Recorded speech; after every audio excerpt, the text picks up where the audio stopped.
My name is Oliver Crain, and I am a housing programs coordinator with the city of Wenatchee.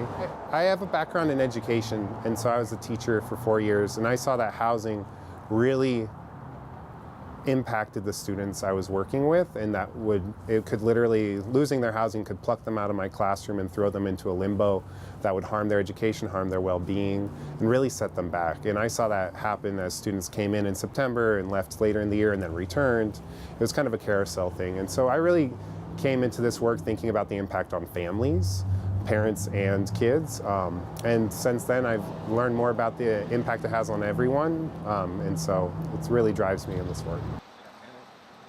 The U Count event is happening today. And it happens the last Thursday or one of the last Thursdays of January every year nationally. And it's an effort funded by the U.S. federal government to get an idea of how many people are living outside unsheltered and in shelters as well. So the main effort here in Chelan and Douglas counties is to count people who are staying outside and who have no other place to go. They could be in their car, they could be under a bridge, in an abandoned building. Our shelter partners are awesome in helping provide data about people who are staying in a temporary place, and so our effort mainly focuses on those who have nowhere else to go. So that data across the country goes down to the county level, and it really helps state and federal decision makers allocate resources effectively to combat homelessness. So it identifies areas of need.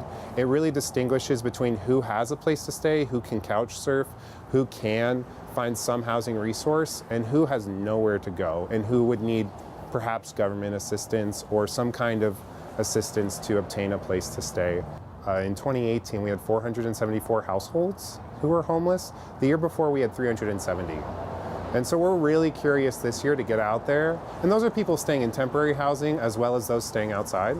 And so we're really curious to get out there today and to look back at our data, have the state analyze it, give it back to us this summer, and get an idea of how many in 2019 are in a similar situation. People on the street would like to see more efforts made to assist them. They would like to see low barrier housing in our area, places that may not screen them out because they have an animal or have a criminal history. And that's something that the city's actively investigating through a low barrier subcommittee that is a group of community partners really coming together to think about what shelter options does our valley need. So it's ongoing work, and it's great to hear that people are willing to come forward and share their views on it with us.